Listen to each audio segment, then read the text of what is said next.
Hello friends, welcome to my YouTube channel Contra Ohom. Friends, মই এটা নতুন YouTube channel আৰম্ভ কৰিছোঁ য'ত মই কম্পিটিটিভ এক্সামৰ ম্যাথমেটিক্সবোৰ অতি সিম্পল আৰু শৰ্ট ট্ৰিক্সত কৰিবলৈ চেষ্টা কৰিম যোনবোৰ আমাৰ competitive exam like ADRE, Assam police, forest, ADME এইবোৰত আহাকে আমি ইয়াত প্ৰেক্টিছ কৰিম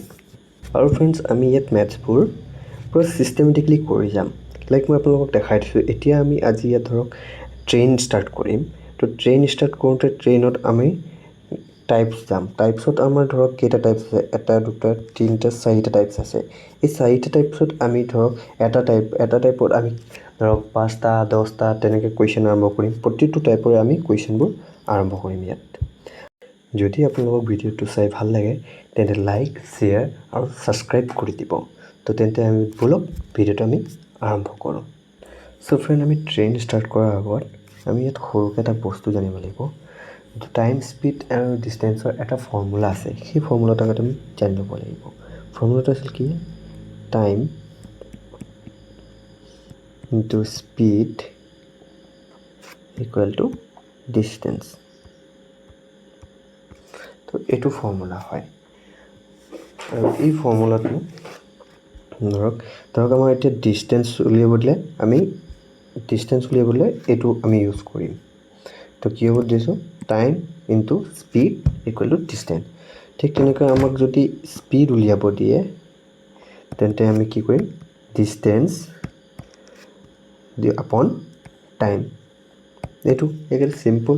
এইটো আপোনালোকে জানেই চাগে ঠিক তেনেকৈ যদি আমাক টাইম উলিয়াব দিয়ে টাইমত আমি কি কৰিম ডিষ্টেন্স আপন স্পীড আহি যাব ডিষ্টেন্স আপন স্পীড হৈ যাব এই ফৰ্মুলাটো মনত ৰাখিব time into speed equal to distance গোটেই চেপ্টাৰটো আমি এই ফৰ্মুলাটোতে কৰিব লাগিব তো এইখিনি হোৱাৰ পাছত আৰু এটা কথা মই কৈছোঁখিনি মুচি দিছোঁ এইখিনি আৰু এটা কথা কৈ দিছোঁ আমাক কুৱেশ্যনত ধৰক মিটাৰ পাৰ ছেকেণ্ড দিয়া থাকে মিটাৰ পাৰ ছেকেণ্ডৰ পৰা কিহলৈ নিব লাগে কিলোমিটাৰ পাৰ আৱাৰলৈ নিব লাগে আকৌ কেতিয়াবা দিয়া থাকে কিলোমিটাৰ পাৰ আৱাৰ দিয়া থাকে আৰু আমাক কি কৰিব লাগে মিটাৰ পাৰ ছেকেণ্ডলৈ নিব লাগে তো এইটোৰ কাৰণে সিম্পল এটা হেৰি আছে মিটাৰ পাৰ ছেকেণ্ডৰ পৰা যদি কিলোমিটাৰলৈ নিব লাগে আমি তাক জাষ্ট সামান্য কি কৰিব লাগিব 18/5ৰে পূৰণ কৰি দিব লাগিব আৰু কিলোমিটাৰ পৰা যদি আমি মিটাৰ পাৰ ছেকেণ্ডলৈ নিওঁ তাৰ উল্টা হৈ যাব কিমান কৰিব লাগিব 5/18 হৈ যাব এইটো বস্তু মনত ৰাখিব লাগিব আমি খালি তেন্তে বলক ফ্ৰেণ্ড আমি এতিয়া ট্ৰেইন আৰম্ভ কৰোঁ ট্ৰেইন প্ৰগ্ৰেমত আমি জেনেৰেলি 4টা পাওঁ যেনেকৈ ফাৰ্ষ্ট হৈছে চাওক ইয়াত ট্ৰেইন পাছিং এ প'ল বা ট্ৰি বা মেন মানে যেতিয়া এখন ট্ৰেইনে কোনোবা এটা গছ বা কোনোবা এটা মানুহ বা কোনোবা এটা লাইটৰ প'ষ্টক যেতিয়া ক্ৰছ কৰে তো সেনেকুৱা টাইপৰ কুৱেশ্যন আহে আমাৰ পৰীক্ষাত তাৰপিছত নেক্সট হৈছে চাওক ট্ৰেইন পাছিং এ প্লেটফৰ্ম বা ব্ৰিজ যেতিয়া ট্ৰেইন এখনে প্লেটফৰ্ম বা কোনোবা এটা ব্ৰিজ বা কোনোবা এটা টানেল তো তাক ক্ৰছ কৰিলে তাৰপিছত নেক্সটটো চাওক ইয়াতো একেই বুলি ভাবিব পাৰে এইটো এটা বেলেগ হয় ট্ৰেইন ক্ৰছিং এ মেন বা ওমেন মানে ইয়াত কি কৈছে এইটো ইয়াৰো দুটা টাইপ আছে চাওক ইয়াত এটা আছে ছেম ডাইৰেকশ্যন আৰু অপজিট ডাইৰেকশ্যন মানে যেতিয়া ট্ৰেইনে এটা মানুহক ক্ৰছ কৰিব যেতিয়া মানুহক ক্ৰছ কৰিব হয় মানুহটো তাৰ লগে লগে আহি থাকিব পাৰে বা ছেম ডাইৰেকশ্যনত আহি থাকিব পাৰে বা অপজিট ডাইৰেকশ্যনত আহি থাকিব পাৰে তো এইটো এটা টাইপছ হয় তাৰপিছত আৰু এটা টাইপছ আছে ইয়াৰ কি দুটা ট্ৰেইন মানে টু ট্ৰেইনছ মানে কি কৈছে যেতিয়া দুখন ট্ৰেইন একেলগে ছেম ডাইৰেকশ্যনত গৈ থাকে এটাই আনটোক যেতিয়া ক্ৰছ কৰে সেইটো এটা টাইপছ হয় আৰু এটা আছে অপজিট ডাইৰেকশ্যন বুলি কৈছে ইয়াত যেতিয়া দুখন ট্ৰেইনে এটাই আনটো অপজিটত আহি থাকে তো এতিয়া আমি ফাৰ্ষ্ট ষ্টাৰ্ট কৰিম টাইপ 1ত আমাৰ আছিল কি ট্ৰেইন পাছেছ এ টেলিগ্ৰাম প'ল বা ট্ৰি বা পেন মানে ইয়াত মই বুজাই দিছোঁ এতিয়া চাওক যেতিয়া এখন ট্ৰেইনে কোনোবা এটা মানুহ বা প'ল ক্ৰছ কৰিব তেতিয়া সদায় ট্ৰেইনখনে কি কৰে সি নিজকে ক্ৰছ কৰে সেইটো আমি মনত ৰাখিব লাগিব মানে যেতিয়া কোনোবা এটা ট্ৰেইনে মানুহ বা কিবা প'ল বা গছ ক্ৰছ কৰিব সি সদায় নিজকে ক্ৰছ কৰে এইটো জানিব লাগিব লাইক এতিয়া এই ট্ৰেইনখনৰ এটা ডিষ্টেঞ্চ থাকিব বা লেন্থ থাকিব ডিষ্টেঞ্চ যোনটো থাকিব ট্ৰেইনখনৰ যোনটো ডিষ্টেঞ্চ হ'ব সেইটো এটা কি লেন্থ আৰু ট্ৰেইনখনৰ এটা স্পীড থাকিব তো টাইপ 1ত আমি যোনটো এতিয়া পঢ়িম ট্ৰেইন পাছেছ এ টেলিগ্ৰাম প'ল আৰু ট্ৰী বা মেন তাৰ ফৰ্মুলাটো এতিয়া আমি ইয়াত লিখি ল'ম তো ইয়াৰ অলপ আগতে মই আপোনালোকক কৈ আহিছিলোঁ যে speed into time equal to distance ধৰক আমাক এতিয়া ইয়াত টাইম উলিয়াব দিছে কত 1 মিনিট ধৰক আমাক এতিয়া ইয়াত টাইম উলিয়াব দিছে টাইম উলিয়াবলৈ আমি কি কৰিব লাগিব ডিষ্টেঞ্চ আপন স্পীড কৰিব লাগিব স্পীড ডিষ্টেঞ্চত ইয়াত কি আমি কি কৰিম সদায় ট্ৰেইনৰ ডিষ্টেঞ্চ ল'ম ট্ৰেইনৰ যোনটো ডিষ্টেঞ্চ থাকিব সেইটো ল'ম আৰু স্পীডত ট্ৰেইনৰ স্পীডটো ল'ব লাগিব এতিয়া আমি কুৱেশ্যন আৰম্ভ কৰোঁ তো ইয়াত আমাৰ ফাৰ্ষ্ট কুৱেশ্যনটো দিছে কি এই train 364 metre long passes a pole in 26 seconds find the speed of the train in a meter per second তো আমাক কৈছে কি এখন ট্ৰেইন দি আছে যাৰ ডিষ্টেঞ্চ হৈছে 364 মিটাৰ আৰু তাৰ টাইমটো দিয়া আছে প'লটো পাছ যেতিয়া কৰে সি তাৰ কিমান সময় লাগে বুলি কৈছে ইয়াত 26 সেকেন্ড আৰু আমাক ইয়াত উলিয়াব দিছে কি স্পীড ট্ৰেইনখনৰ আমি এতিয়া স্পীড উলিয়াম সো আমি জানো যে আমি এটা ফৰ্মুলা আগত কৰি আহিছিলোঁ স্পীড যদি আমাৰ স্পীড উলিয়াব লগা হয় তেন্তে আমি ইয়াত কৰিম ডিষ্টেঞ্চ আপন টাইম তো আমাৰ ইয়াত ডিষ্টেঞ্চ দিয়া আছে ডিষ্টেঞ্চ কিমান দিয়া আছে 364 মিটাৰ দিয়া আছে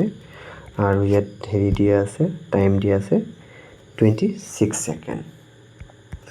26 সেকেন্ড ঠিক আমি ইয়াত কটাকটি কৰিম 2 ৰে 13 বাৰ যাব 2 ৰে ইয়াত 2 গুণ 2 থাকিল 16 2 8 আৰু এপিনে 2 গুণ 4 আকৌ ঠিক তেনেকৈ এতিয়া ইয়াত 13 দি কাটিম আমি 13 গুণ 13 থাকিল 52 থাকিল 13 4 গুণ তো এনসাৰ আমাৰ কিমান ল'ব 14 তো আমাৰ ওলাব 14 এনসাৰ 14 কৰিছে এইটো সি অপচন সি আমাৰ কাৰেক্ট সো ফ্ৰেন্ড মই আকৌ এবাৰ বুজাই দিছোঁ আপোনালোকক সামটো ফাৰ্ষ্ট আমাক ইয়াত স্পীড উলিয়াব দিছে তো আমি ইয়াত কি কৰিম ডিষ্টেঞ্চ ল'ম ফাৰ্ষ্ট ডিষ্টেঞ্চক আমি টাইমেৰে ভাগ কৰি দিম তো টাইমেৰে ভাগ কৰিলে আমি কি পাই যাম ইয়াত স্পীড পাই যাম তো আমাৰ ফাৰ্ষ্ট ডিষ্টেঞ্চ দিয়া আছিল কিমান 364 মিটাৰ দিয়া আছে ডিষ্টেঞ্চ আৰু এতিয়া আমাৰ টাইম দিয়া আছিল 26 সেকেন্ড তো ইয়াক ভাগ কৰিলে আমি কিমান পাম 14 মিটাৰ পাৰ সেকেন্ড ঠিক আছে তো আমি নেক্সট কুৱেশ্যনটোলৈ গৈছোঁ নেক্সট কুৱেশ্যনটো আমাক ইয়াত কি কৈছে a 150 metre long train with a speed of 54 kilometre per hour can cross a man in how much time মানে এখন 150 মিটাৰ লং ট্ৰেইনে 54 কিলোমিটাৰ স্পীডত গৈ থাকোঁতে এজন মানুহক ক্ৰছ কৰোঁতে কিমান সময় লাগিব তো আমাক ইয়াত উলিয়াব দিছে কি টাইম তো টাইম আমি জানো যে ডিষ্টেঞ্চ আপন স্পীড সেইটোৱে হ'ব কিন্তু ইয়াত কথা এটা দিছে ফ্ৰেণ্ড ইয়াত মিটাৰ পাৰ সেকেন্ডলৈ আমি লৈ যাব লাগিব এই কিলোমিটাৰ পাৰ আৱাৰটো প্ৰথম তো ইয়াত চাওক ফাৰ্ষ্ট কি আহিব ডিষ্টেঞ্চ আমাৰ কিমান দিয়া আছে 150 আৰু স্পীড দিয়া আছে আমাৰ 54 কিলোমিটাৰ পাৰ আৱাৰ আছে কিন্তু আমি ইয়াত কি কৰিম মিটাৰ পাৰ সেকেন্ডলৈ নিবলৈ ইয়াত আমি 5/18 ৰে মাল্টিপ্লাই কৰি দিম তো ইয়াত কটাকটি যাব ইয়াত কিমান হ'ব 18 ইয়াত কিমান যাব 3 বাৰ তো 3 5 গুণ ইয়াত থাকিল 15 তলত ওপৰত 150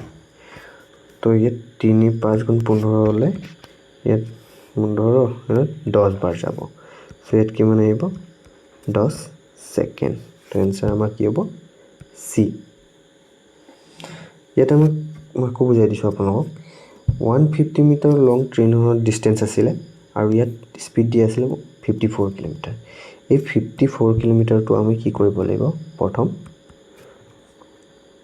মিটাৰ পাৰ ছেকেণ্ড ল'ব লাগিব। মিটাৰ পাৰ ছেকেণ্ডলৈ নিবলৈ হ'লে 5/18 তাক কি কৰিব লাগিব, মাল্টিপ্লাই কৰিব লাগিব। মই অলপ আগতে আপোনাক শিকাই থৈ আহিছিলোঁ, দেখিছিলে তাত কৈছিলোঁ মই। ইয়াত চাওক, ইয়াত নাই, চ' একো নাই। ইয়াত যদি আমাক কিলোমিটাৰৰ পৰা মিটাৰ পাৰ ছেকেণ্ডলৈ নিব লাগে, তেন্তে আমি কি কৰিম, 5/18 ইয়াক মাল্টিপ্লাই কৰিম। 18 ইয়াক যদি আমি কাটাকুটি কৰোঁ তো 3 বাৰ যাব, তো আমাৰ ইয়াত হ'ব 15 মিটাৰ পাৰ ছেকেণ্ড। তো আমি 15 মিটাৰ পাৰ ছেকেণ্ড ইয়াত ল'লোঁ। মই ইয়াত ডাইৰেক্ট কৰি দিলোঁ, ইয়াত দেখিছেনে। তো বস্তুবোৰ মানে শ্বৰ্ট আউট কৰিব বিচাৰিছোঁ, যিমান পাৰোঁ আমি শ্বৰ্ট আউট কৰিম এইবোৰ। চ' ফ্ৰেণ্ড, আমি এতিয়া নেক্সটলৈ যাওঁ। নেক্সটত আমাক কি কৈছে, the time taken by a 180 metre long train running at a speed of 54 kilometre per hour to cross a man standing on the platform. কিন্তু ইয়াত এটা কথা ফ্ৰেণ্ড, চাওক, ইয়াত আপোনালোকক এইটো যাতে খেলিমেলি নহয়, এই man standing on the platform, কিন্তু প্লেটফৰ্ম ক্ৰছ কৰে বুলি কোৱা নাই, কিন্তু প্লেটফৰ্মত থিয় হৈ থকা মানুহটোক ক্ৰছ কৰে সেইটো কথা আছে। তো আমি ইয়াত কি কি দি আছে আমি ফাৰ্ষ্ট লিখি ল'ম। ডিষ্টেঞ্চ দি আছে আমাক, কিমান দি আছে ডিষ্টেঞ্চ, 180 মিটাৰ। আৰু স্পীড দি আছে ট্ৰেইনৰ স্পীড আমাক কিমান দি আছে, 54 কিলোমিটাৰত দি আছে, কিলোমিটাৰ পাৰ আৱাৰ। কিন্তু আমাৰ এনচাৰ ইয়াত দি আছে চাওক, ছেকেণ্ডত দি আছে। তো আমি এই কিলোমিটাৰটো কি কৰিব লাগিব, মিটাৰ পাৰ ছেকেণ্ডত লৈ যাব লাগিব। তো তাৰ কাৰণে আমি কি কৰিম, 54 × 5/18। তো 18 কটাকটি যাব, 18 3 বাৰ যাব, 3 × 5 = 15। তো ইয়াত 15 মিটাৰ পাৰ ছেকেণ্ড আহিলে স্পীড আমি পাই গ'লোঁ। তো ইয়াত আমাক উলিয়াব দিছে টাইম। তো টাইমৰ কাৰণে আমি কি কৰিম, ডিষ্টেঞ্চ ফাৰ্ষ্ট, ডিষ্টেঞ্চ ইয়াত লৈ লৈছোঁ মই 180 মিটাৰ। আৰু ইয়াত এতিয়া থাকিলে স্পীড ল'ব লাগিব, স্পীড এইটো টাইমৰ কাৰণে আমি স্পীড ল'ম 15 মিটাৰ পাৰ ছেকেণ্ডৰ সেইটো ল'ম। তেতিয়া ইয়াত কাটিম, 3 × 5 = 15, 3 × 6 = 18, পিনে ওপৰত থাকিব 60 হ'ব। তো 5ৰে ইয়াক কাটিম, 5ৰে 12। তো আমাৰ এনচাৰ কিমান আহিব, 12 ছেকেণ্ড। তো 12 ছেকেণ্ড অপশ্যন আমাৰ কি হ'ব, বি। চ' ফ্ৰেণ্ড, আমি বস্তুবোৰ যিমান পাৰোঁ ইয়াত শ্বৰ্ট আউট কৰিবলৈ চেষ্টা কৰিম, যিমান পাৰোঁ, ঠিক আছে। তো নেক্সট কুৱেশ্যনটো আমি চাওঁ, 4 নম্বৰটো। 4 নম্বৰটো আমাক কি কৈছে, if a train with a speed of 90 kilometre per hour cross a pole in 16 second, find the length of the train. ইয়াত আমাক কি কৈছে, লেন্থ অফ দ্য ট্ৰেইন বুলি কৈছে, মানে ডিষ্টেঞ্চ উলিয়াব লাগে। তো ডিষ্টেঞ্চৰ কাৰণে আমি ফ্ৰেণ্ড আগত অলপ পাই আহিছিলোঁ, স্পীড ইনটু কি আছিলে, টাইম। আৰু ইয়াত আৰু এটা কথা ফ্ৰেণ্ড আমি চাব লাগিব, কি ইয়াত আমাক কিলোমিটাৰ পাৰ আৱাৰ দিয়া আছে, কিন্তু আমাক এনচাৰত আকৌ ইয়াত মিটাৰত লৈ নিব লাগিব আমি। তো তাৰ কাৰণে আমি কি কৰিব লাগিব, ফাৰ্ষ্ট আমি স্পীড, ট্ৰেইনৰ স্পীড কিমান দি আছে, 90 কিলোমিটাৰ, কিন্তু আমি তাক কিহলৈ লৈ যাম, মিটাৰ পাৰ ছেকেণ্ডলৈ লৈ যাম। মিটাৰ পাৰ ছেকেণ্ডলৈ আমি ইয়াক ল'বলৈ হ'লে আমি কি কৰিব লাগিব, 5/18 আমি ইয়াক পূৰণ কৰি দিম, ইনটু টাইম। টাইম আমাক ইয়াত কিমান দি আছে, 16 ছেকেণ্ড। তো এতিয়া আমি ইয়াক কটাকটি কৰিম, কটাকটি কৰিলে আমি ইয়াক 2ৰে যাব, 2ৰে 9 বাৰ, 2ৰে 8 বাৰ, আকৌ ইয়াক 9ৰে কাটিম, 9ৰে 10 বাৰ। তো ইয়াত কিমান হ'ব, 10 × 5 = 50, 50 × 8 = কিমান, 400, 400 কিমান হ'ব, 400 মিটাৰ। তো এই অপশ্যন কোনটো আছে, 400 metre, option C 400 metre. Simple আছিলে এইটো, তেওঁলোকৰ বৰ বিশেষ একো নাই ইয়াত। তো নেক্সট 5 নম্বৰটো লৈ যাওঁ আমি। 5 নম্বৰটোত কি কৈছে, A train traveling at a speed of 45 kilometer per hour cross a pole in 24 seconds. What is the length of the train? এইটো সেম কৈছে লেন্থ মানে ডিষ্টেঞ্চ উলিয়াব লাগে এইটো সেম একেই তো আমি ইয়াত ডাইৰেক্ট কৰিম এইটো চাওক আমাৰ ইয়াত কিমান দিয়া আছে স্পীড দিয়া আছে আমাৰ 45 কিলোমিটাৰ মিটাৰ পাৰ সেকেন্ড লৈ ল'ব লাগে যেহেতু আমি 5/18 ৰে তাক মাল্টিপল কৰিম ইনটু 24 সেকেন্ড চাওক এতিয়া আমি ইয়াত কি কৰিম 6 ৰে কাটিম ইয়াত 6 ৰে কাটিম 3 বাৰ 6 ৰে কাটিম আমি ইয়াত 4 বাৰ আকৌ 3 ৰে ইয়াত কি কাটিম 15 বাৰ তো ইয়াত কিমান হৈ গ'ল 5 4 গুণ 20 20 আৰু 15 মানে 300 মিটাৰ তো ওলাল আমাৰ অপশ্যন কি হ'ব আমাৰ বি চালেনে ফ্ৰেণ্ডছ আমি ইয়াত বেছি সময় নলগাওঁ আমি এনেকৈ কুৱেশ্যনবোৰ এবাৰ এটা দুটা আমি শিকি যোৱাৰ পাছত আমি বস্তুবোৰ আমি পুৰা শ্বৰ্টত কৰিব পাৰোঁ খালি আমি এটা বস্তু মনত ৰাখিব লাগিব ফৰ্মুলাটো speed into time equal to distance এই ফৰ্মুলাটোতে গোটেই হেৰিটো চেপ্টাৰটো আমি কৰিম তো ঠিক আছে বন্ধুসকল আমি এতিয়া নেক্সট এটা ভিডিঅ'ত লগ পাম ইয়াৰ পাৰ্ট 2ত আহিম তো যদি ভিডিঅ'টো ভাল লাগিলে তেন্তে লাইক শ্বেয়াৰ আৰু ছাবস্ক্ৰাইব কৰি দিব ইয়াৰ নেক্সট ভিডিঅ'টোত আমি টাইপ 2 পঢ়িম টাইপ 2ত আমাৰ কি পঢ়িম টাইপ 2ত আমি ট্ৰেইন পাছিং এ প্লেটফৰ্ম বা ব্ৰিজ মানে যেতিয়া এখন ট্ৰেইনে এটা প্লেটফৰ্ম বা এটা ব্ৰিজ বা এটা টানেল ক্ৰছ কৰে সেইটো টাইপ আমি নেক্সট পাৰ্টত পঢ়িম ঠিক আছে বন্ধুসকল আজিলৈ ইমানে ধন্যবাদ